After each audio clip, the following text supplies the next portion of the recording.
to thank everybody for coming to the Kickapoo Valley Reserve Winter Festival.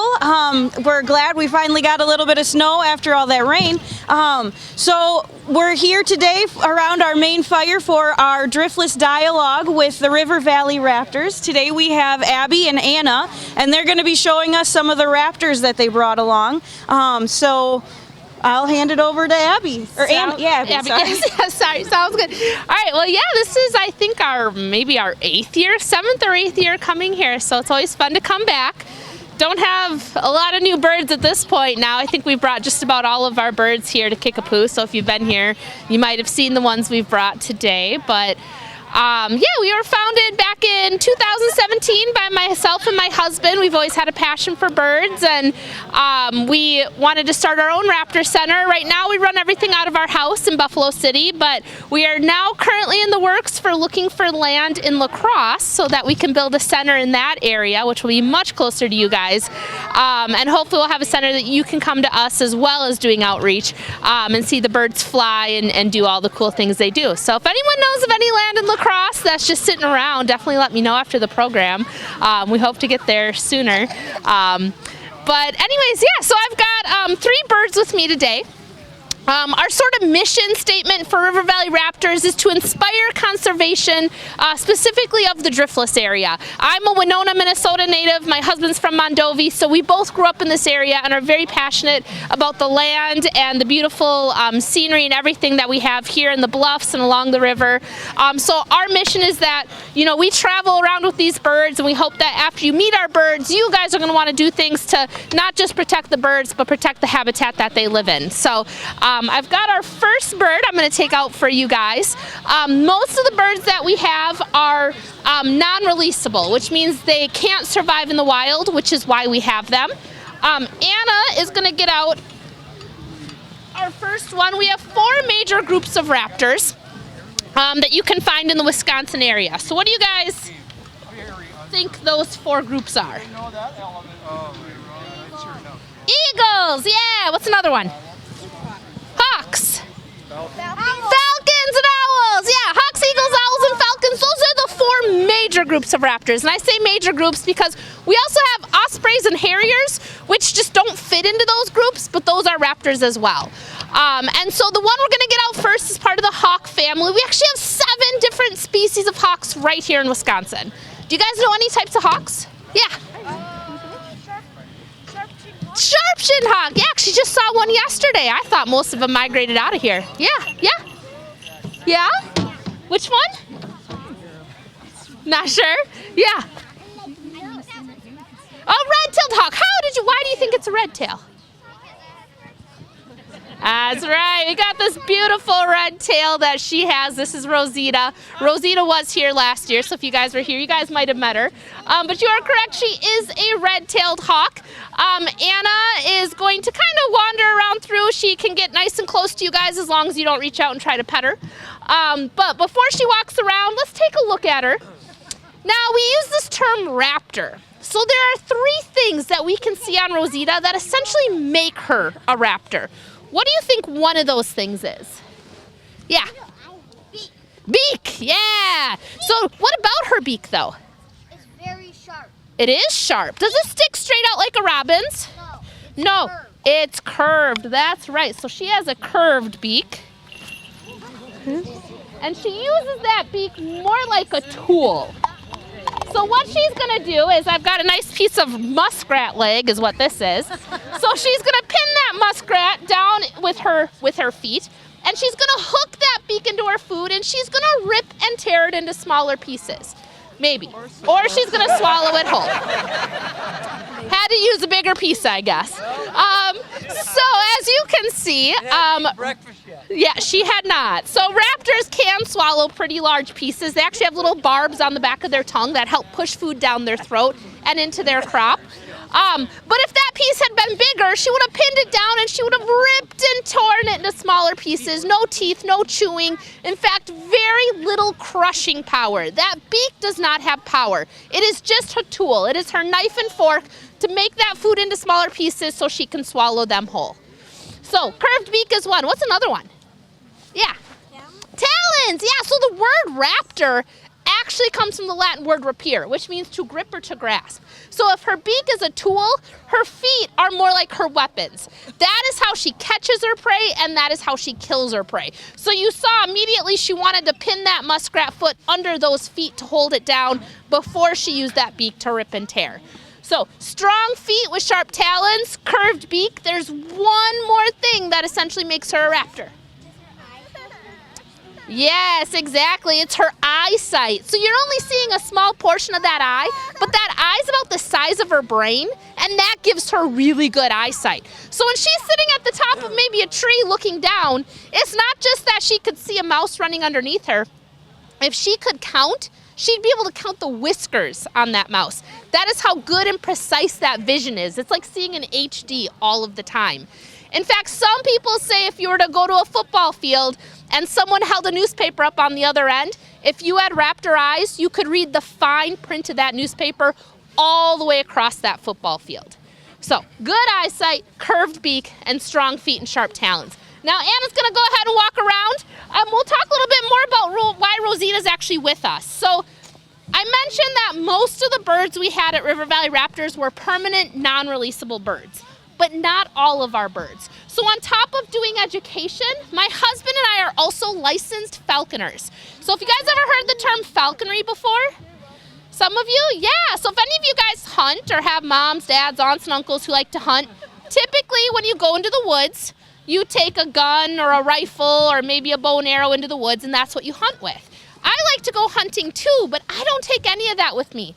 When I go into the woods, I take Rosita with me, and I take everything off of her feet, and I let her fly up into a tree, and she follows me through the woods.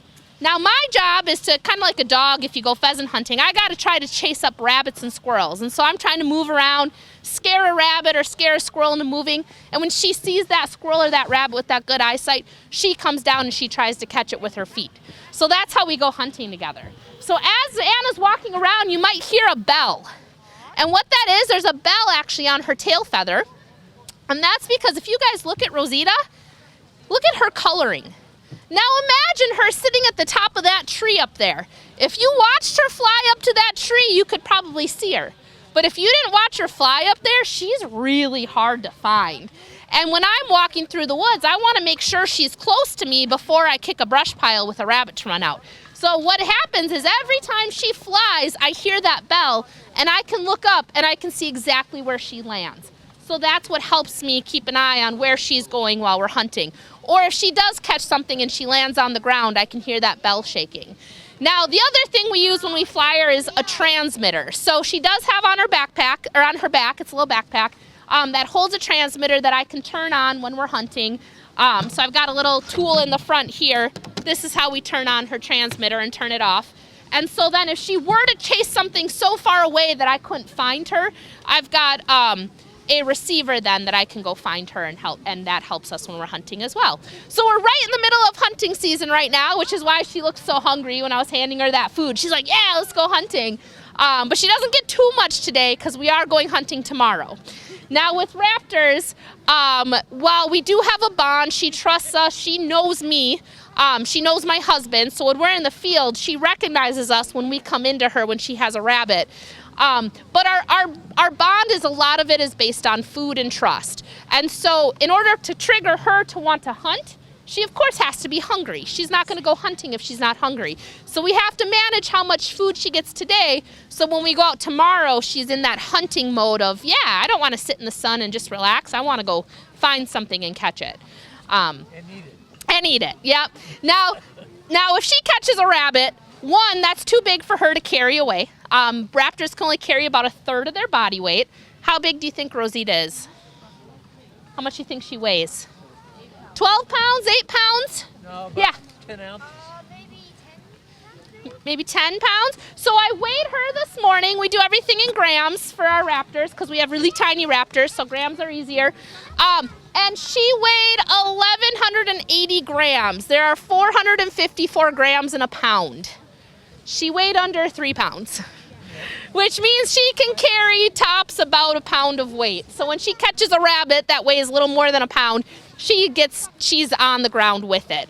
Now, she's not a red-tailed retriever. She doesn't bring it back to me, but she does sit and wait for me, and then I have food that I already have all cut up, all little pieces. So when she's on that rabbit, I offer her the pieces of food that I have, and then I actually take the rabbit, and then we take it home, and everybody gets to eat it. Because if she ate that rabbit, she'd eat about half of that rabbit. That's about all she could fit in her crop, and then she'd be good to not have to hunt for the next 2 days. So, and she wouldn't be able to fly.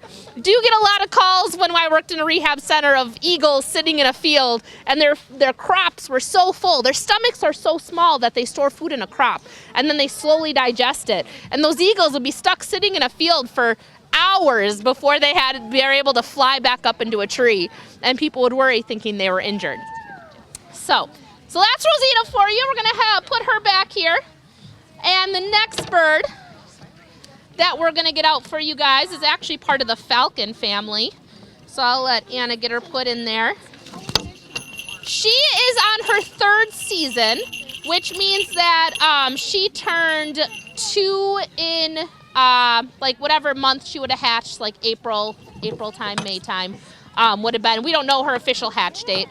She was trapped from the wild, and she will go back to the wild. So when I say she's not a non-releasable bird like the other birds, this coming spring we'll actually let her go again. Usually we keep our birds 2 seasons and let them go, but she's just been such a phenomenal partner, such a great hunting bird. We decided to keep her a 3rd season. Some falconers let them go every year. Some let them go, every 5-10 years. Now with raptors, anywhere from 50 to 90% of raptors don't make it to see their first birthday. And as a falconer, if I take a bird from the wild, it has to be a bird that's in that 1st year. And we know that because they don't get their red tail until they're a full year old. So they actually have a brown striped tail. So that's how I know she's in that 1st year of life. We call them passage birds because they're making that first passage on migration. And so the cool thing with falconry is because we're taking that 1st year bird, we're hunting with that bird during the hardest time of their life. Now when she misses, she comes home and I give her a full amount of food. And so when I let her go, now she'll have had 2, or in this case 3 seasons of hunting where her skills are that much better to help her survive. And actually just from the 1st year we hunted her to this year, we've been able to see, there's a lot of raptors, the reason they don't make it that 1st year is there's that tough line of trying to figure out how to hunt and feed themselves. Then you also have, of course, getting poisoned, getting hit by cars. And we get to see that learning curve with them of how they start to become better and better hunters. So, all right. So our next bird is part of the falcon family. We've got 3 types of falcons in Wisconsin. You guys, yeah. I think I know 3 of them. You think you know? What are they? American falcon, the American kestrel, which is that. Yep. You're missing the middle-sized one, the Merlin. That's right. Now, that's usually an alarm call. I don't know what he saw that scared him. Something back. It might have been the horse. He might have spotted the horse back there. So that's right. This is the American kestrel. This is the smallest falcon in North America. Now, we do occasionally get the larger falcon, the gyr falcon, that'll come to the States. Like I think right now there's one spotted in Missouri. And 3 or 4 years ago we did have one migrate into Wisconsin. But because they're so rare, we don't consider them one of the main 3 falcons that you can find here. Now, who knows what the fastest animal in the world is? Yeah. Peregrine falcon. The peregrine falcon, that's right. How fast can they go? Some 240 some. Yeah, the fastest they've been clocked at is 242 miles an hour. Who knows how fast a cheetah can go? 70, yes. A lot of people like to say the cheetah is the fastest animal, and they are the fastest land mammal. And at running speeds, they can get up to 70. These guys are falcons, of course. They go really high up into the sky. They turn and they dive through the air. So those really fast speeds, they get to use gravity kind of helps them as they're diving through the air. But they can reach speeds of over 200 miles an hour without losing control. They actually took a peregrine up into an airplane. They had something called an altimeter attached to him. They threw his favorite toy out the door and allowed the peregrine to dive down after it to try to catch it. And that peregrine successfully caught it, landed on the ground, and that's how they caught that fastest speed of 242. So in order to go that fast, you have to have some pretty cool adaptations. Kestrels don't go quite that fast, and in fact, kestrels don't typically dive. If a kestrel were to dive, they probably could reach speeds of 80 to 90 miles an hour, but that's not typically how they hunt. They usually go straight across like that. But you can still see the adaptations on Cyrus. And Anna, as long as you guys keep your hands in your lap, Anna will bring Cyrus really close to you so you can see all these little adaptations. But the first one is actually in their nostrils. So as Anna walks around, you can go ahead and start walking him. Okay. You'll see that he's got these special cone-shaped nostrils. And inside that nostril is like a little spiral. And so the cone shape baffles the air as they're flying, but that spiral allows just the right amount of air to get into those lungs and those air sacs. So not so much air would get in that they would blow up. In fact, if you ever get a chance to look at a fighter jet, the engine of a fighter jet looks the same as a kestrel or as a falcon nostril because they designed those engines after the falcon to get those fighter jets to go really fast. You'll also notice as she's walking him around that he's got these really narrow tapered wings. That makes him very aerodynamic. So when he's diving through the air, that shape of that body allows him to get those really fast speeds. Now falcons are aerial predators. That means they catch their prey in the air. So what do you think falcons like to eat? What was that? Songbirds, yeah. In fact, kestrels sometimes get the name sparrowhawk because they like to go after small sparrow-sized birds. But peregrines, they like to go after pigeons and even ducks. So they have these really long, skinny toes, perfect for grabbing birds out of the air, and little pads on the bottom of those toes to grab right through those feathers. But can you imagine hitting a duck at 200 miles an hour with skinny little toes?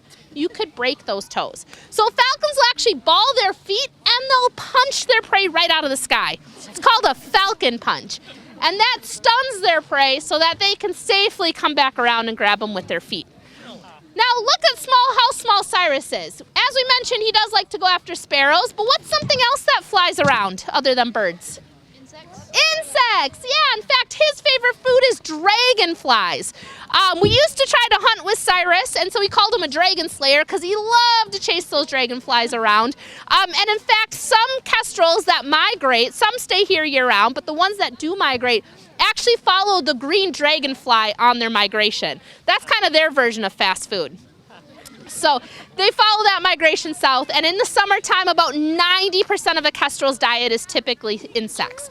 In the winter is when they switch over to more songbirds, and then even rodents, of course, and even smaller reptiles like snakes and lizards and different things. So they do have a pretty wide variety in their diet. Now, as I mentioned, you guys heard me say Cyrus, we used to hunt with him. We used to do invasive species control with sparrows and starlings. So him and his sister were actually found in a church steeple. Their parents were nesting in there, which would have been a great place to nest, except they started repairing the church steeple, not realizing the nest of kestrels was in there. So when they found these babies that were about a week from fledging, they're like, oh my God, what do we do with them? We can't leave them here. The whole top is torn off. They're open to predators. So instead of going to rehab with them, my husband and I were like, hey, we've been wanting to fly kestrels for falconry. Let's take these guys. Then we know that they are able to hunt and survive before we release them. Well, his sister was phenomenal. Their names were Isis and Osiris because they were brother and sister. She was phenomenal. She got released, and Cyrus also loved chasing leaves. And he knew I would take the leaves away, so he would fly down with the leaf. He'd fly away with it as fast as he could, and I'd be sitting there waiting. About 5-10 minutes later, he'd come from some other direction. He'd finally fly back to me, and he'd have a completely different leaf in his foot. And so one time I was like, you know what? Maybe he's just confused. He doesn't know it's food. So I threw all these leaves on in his enclosure, and he ate every one, and then coughed up a big leaf pellet because he didn't digest it. They're not herbivores. So yeah, they all cough up pellets, just like owls. All raptors cough up pellets of fur or feathers, or in this case, a bunch of leaves. So we just realized that Cyrus was probably in that high percentage of raptors that wouldn't normally survive in the wild. So we have moved him to an education permit, and when we're indoors, he actually does a lot of our flighted programs. He loves flying over people, right over their shoulder, tries to get as low as possible. Likes to scare people. No. But he's been a great addition to the team. I don't know how he would survive in the wild, though, because at home in the winter, he gets to come indoors because of how cold it is, and he loves TV. Only action TV, though. If you try to put on something slow, that yell that you heard him do when he came out of the box, he will do that if he doesn't like what's on TV. But if you turn on something full of action, he will sit and he'll just stare at it. So he was made, I guess, to be an education bird. Now we got one more bird. Well, Anna's finished walking him around and showing people. Our last bird is part of, so we got to see a hawk, we got to see a falcon. We don't have our eagle with us. So what's our last one? An owl. Now, when do owls like to hunt? At night. What do we call that? Nocturnal. So because they're nocturnal, we got a few artifacts, and at the end you guys can come up closer and take a closer look at these. But this is an owl skull, and this is a hawk skull. Do you guys notice the the owl skull? How big those eye sockets are versus the hawk skull in this hand? So how big did I say a raptor's eyes are? As big as what? Their brain. Owls' eyes are actually bigger than their brains. If we were to have the same size eyes in comparison to our body as an owl, our eyes would be the size of our fist. So they have these special bony plates that help support those eyes. Now I want you guys to all put your hands up like binoculars, and I want everyone to look up at the sky and look down at the ground and look back up at me. All right. Now, without moving your heads, you can take your hands away.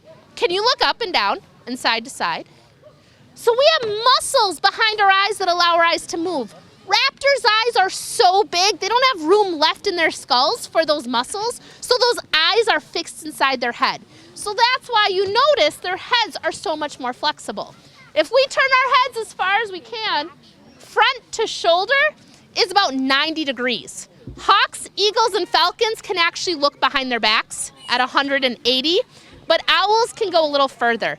They can go over their shoulder, behind their backs, and over their other shoulder at 270 degrees. Almost all the way around, but not quite. All right, so our next one, and don't get her out yet. Okay, our next one is going to be in their feet. We got a hawk foot, and we got an owl foot. What do you guys notice on the owl foot? Yeah. It's really furry. It's really furry. Do birds have fur? Nah. That's right. Everybody says fur. It does look very furry, but these are individual little feathers going all the way to their toes. Why do you think owls have feathers on their feet? Yeah. To keep them warm. Yeah, you guys all probably have pretty warm socks on your feet right now as well. I always like to use the snowy owl as an example too. They have so many feathers on their feet, it actually acts like snowshoes. It allows them to walk on the snow. You'll notice, like with our bird that's about to come out, her feet aren't quite as feathery because she's not in quite as cold of areas. And our last one. Have you guys ever heard that owls have silent flight? Yeah. So it has to do with the way the feathers are designed. So our hawk feather is very smooth on top and bottom of both of the feather. And the feather, you guys can come up and feel this at the end, is very stiff. And so for those of you guys in the front, you might be able to hear this. Makes a little bit of noise when I flap it. Versus my owl feather, sort of fringed or serrated on the top. All of the flight feathers have that fringing at the bottom, and the feathers are very soft. Let's see if you guys can hear this one. Much, much quieter.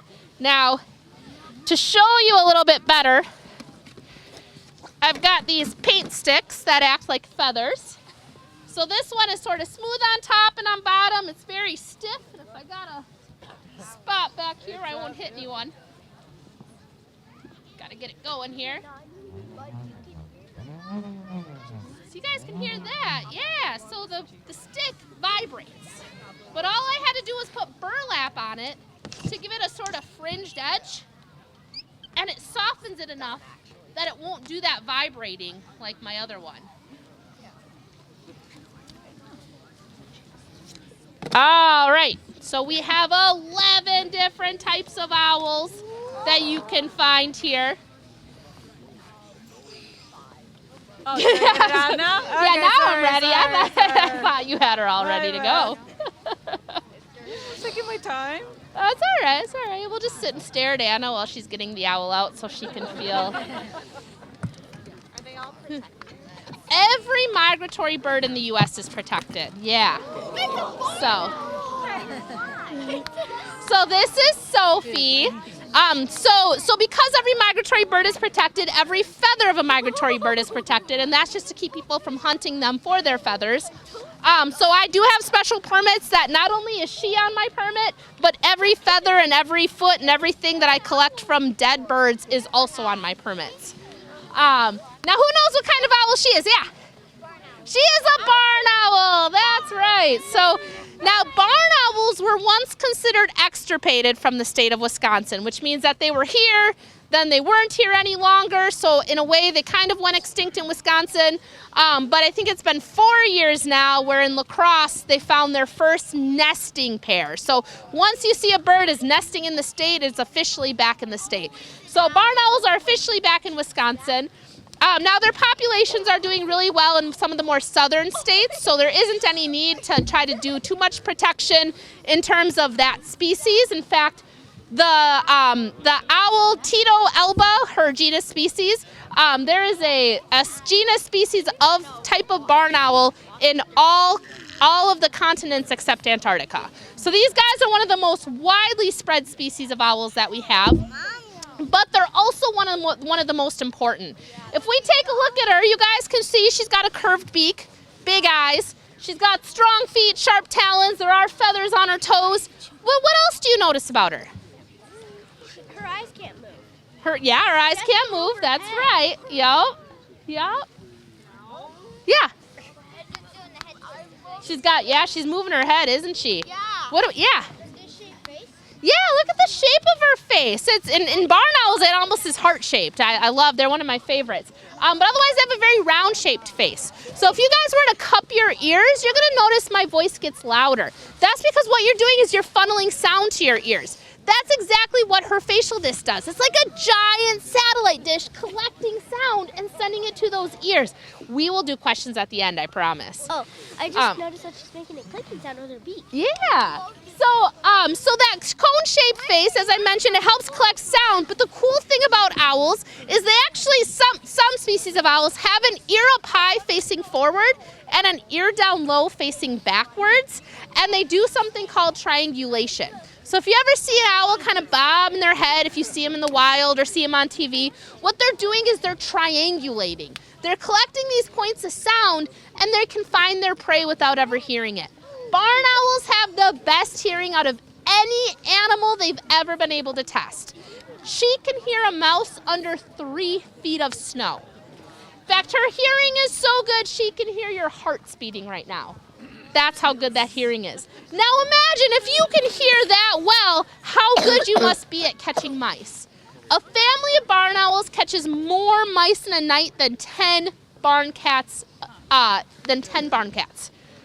is how good they are. They say it's about 10,000 mice a year. So that's why one of these guys are so important to our ecosystem, because they're so great at keeping that rodent population down. And so you can do things, they get the name barn owl, of course, because they like to nest in barns, or they're cavity nesters. So you can actually put nest boxes up on your property to help encourage barn owls to come to your property. Now, what did owls typically say? What's that? Yeah. Now, we actually have 3 different types of owls. We have hooting owls, we have screaming owls, and we have whistling owls. So great horned owls, they go hoo, hoo, hoo, hoo, hoo. Can you guys say that? Hoo, hoo, hoo, hoo. And then barred owls, they do the who cooks for you. Hoo, hoo, hoo, hoo, hoo, hoo, hoo, hoo, hoo. And then screech owls are one of my favorites. They go. Can you guys do that one? And solid owls, they sound like a car backing up. They do hoo, hoo, hoo, hoo, hoo. Pretty easy one. And barn owls go, ah! Which family of owls are they part of? The screaming owls, yeah. What kind of Now, owl is that? a barn owl. The yell? Yep, that's what these guys do. In fact, they say it sounds like a woman screaming. So Yes. imagine being a farmer hundreds of years ago. You had no idea what barn owls were, and you hear screaming coming from your barn, and you're like, well, maybe I'll go investigate. I don't know why you would, but you choose to go investigate. Saw one last night. And- Heard one. Heard yeah. one last night. And then you see this white thing float silently over your head. They thought it was ghosts. And so a lot of our old ghost stories that come from haunted barns actually came from the barn owl. So that's one of my favorite facts about barn owls. I love to take her out around Halloween time. But they are distinct then once you know what to listen for to know if you've got barn owls on your property. Sounded like a bobcat first. Yeah. And then, Yep. then we got the hoot-hoot. Yeah. Well, then these guys don't do any of the hoot hoot at all. Then what Just kind the of scream. owl is that? Could be a great horned owl or a barred owl. Both of them are pretty common in this area. But that brings us to the most important part, which is what you guys can do to help wildlife. So as I mentioned, these guys are great mousers. But if we use poison to get rid of mice, unfortunately the mice don't die right next to the poison. They eat it, they wander away, and nothing looks tastier to an owl than a mouse that might be moving really slow. So if they eat a poisoned mouse, they actually get poisoned as well. So switching to mouse traps if you have a mouse problem, encouraging owls onto your property if you do live out in the country, because as I said, they're much better at control than having cats on your property. But those are all things that are going to help these guys. Putting up nest boxes and leaving dead hollow trees on your property, those are great too. We have, of course, birds that hit windows, so putting special bird tape on your window to keep birds from running into them. But if you guys don't do anything else except one thing, I think the best thing you can do is whether you have 40 acres at home or you live in an apartment and all you have is a tiny little sidewalk, if you get either a pot or just in your backyard, planting native flowers and native plants in your backyard provides food for native bugs. Those native bugs provide food for native birds provide food for bigger animals, bugs provide food for rodents and bigger animals. So just by having native plants in your backyard, you're now providing both food and habitat for all the animals that live in your area. So that's the best thing you can do this spring when it comes to helping wildlife, is having food and habitat for the wildlife that we have around us.